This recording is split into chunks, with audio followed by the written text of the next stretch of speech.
But I'll tell you who's technological getting more wave. pain than anyone, and that's me when I invite Aiden to something, and he flakes on me.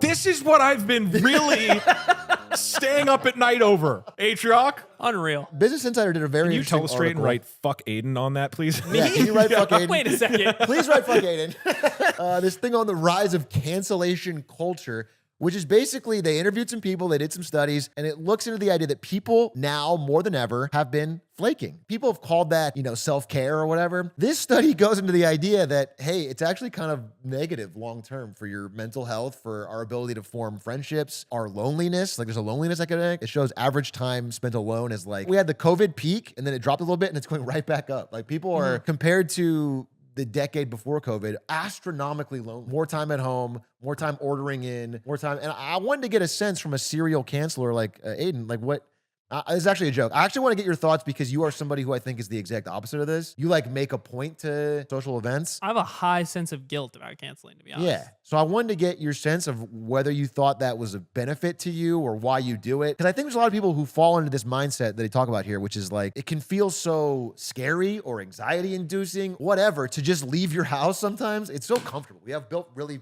palaces to ourselves lately, and why it's worth it to leave. Like I want you to sort of make the pitch because you're the one that I think who does it the most. I think we hang out at our houses a lot. Yeah. I go out, but like Have you tried out video games? yeah, video games are awesome, and by reading, I like watching stuff. I want to hear from your POV why you're so against this. Why this is not your attitude at all. I mean, I think I have actually dealt with this. And this was a big thing coming out of COVID that I thought about personally. Because before COVID, I think I was a person that had abundant social energy, like joy and energy from going to social events and hanging out with other people and talking to other people. And I felt like after COVID, I actually am a different person in that regard. I think I developed a sense of, I don't know if I would use the word anxiety or dread about like going to social events that I had planned, even though whenever I go, whenever I get there, it's always good. Like I've never regretted going to anything that I've like committed to. And I really, I spent a lot of time thinking about it because I felt like a different person. I felt like I lost part of me coming out of that. I was like, is this part of getting older?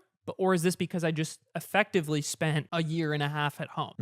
And that was a really tough question that I think I still haven't answered like fully. I think why I hate canceling is because I know it's annoying for the other person. It sucks to be canceled on. For sure. Everyone knows that.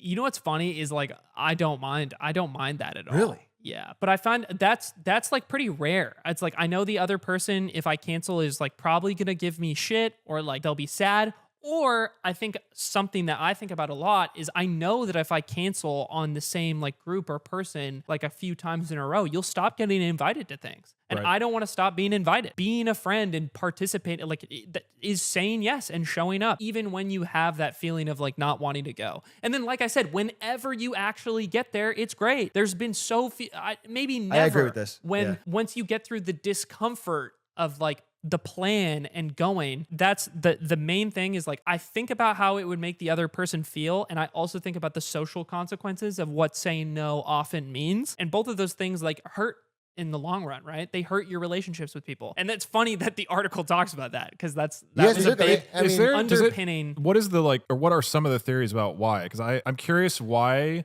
we wouldn't have bounced back now that it's been a couple years. So the and big now two that COVID they is have in the 100% article eliminated are this busyness culture, this idea of like people feel busier than ever. They feel like they have to climb the economic ladder more. They feel like there's, we're in a spot where jobs are harder to get. Everyone's trying to be a little bit performative busy and also is busier. And so the idea that is the first thing you can cut is time with friends. You can cut the superfluous stuff that you can always. I thought that was a really good. They put it in a really nice way is that we don't place your time spent with friends or time spent as leisure as a priority or as an integral part of your life.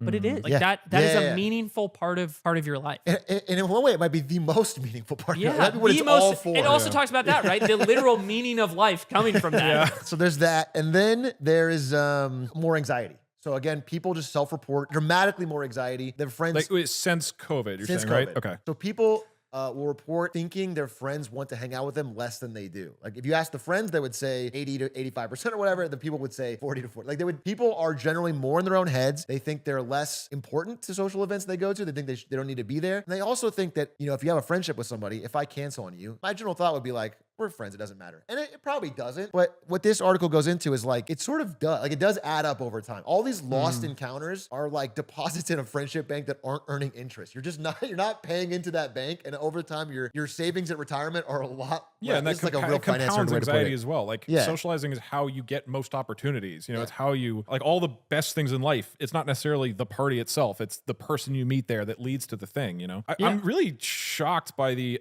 level of inertia that a year and a half of lock-ins has caused. I'm so glad I wasn't a student at the time. I just feel like kids, it feels like it was Dude, I think it's going to be so, I think it already is so bad. Like, it has such resounding negative social effects, as like outlined through something like this, but just anecdotally. And I think about like what a transformative and like important part of my life like those years were, like end of high school through college. And even just like learning, I think I wouldn't have learned very much if I wasn't in classroom. Dude, and then totally also agree. Going out to like parties and meeting people and like making friends and doing stupid shit, like that is all, I don't know, like that's how I learned things about myself. It's how I like made mistakes that drastically changed my like value system and like how I behave. Like, it's such an integral part of life. I think if you that is got just 2 like years sacrificed. of Zoom school in like junior, senior college or high school, you should get your money. It's not fair. You didn't get anything or even close to what I think you deserve or what you were earned. I don't know if you guys feel this too, is like talking to people in like public spaces feels like pulling teeth. And like the level of like conversational ability of somebody like age 35 and below is so poor. And it's kind of why, genuinely, it's kind of why I think I've always liked talking to adults and older people, like adults when I was a kid. I feel like if you go up to any person above the age of 40, they can have a conversation with you.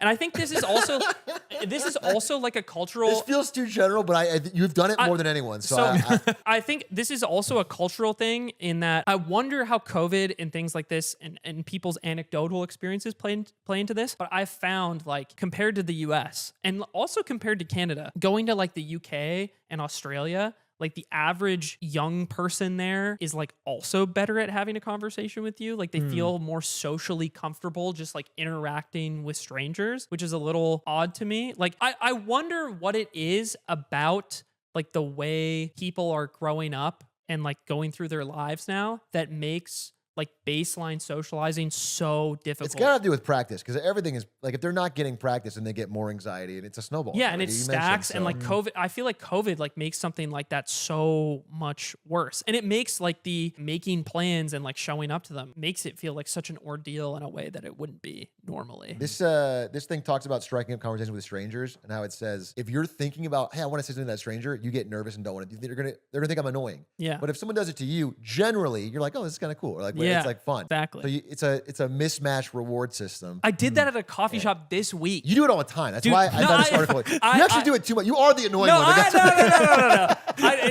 There's not an Uber driver who's not tired of this People guy are in Los thinking, Angeles. I don't want to. I'm upset this person said something to me. Most people hate when Uber drivers talk. Uber drivers hate when you talk.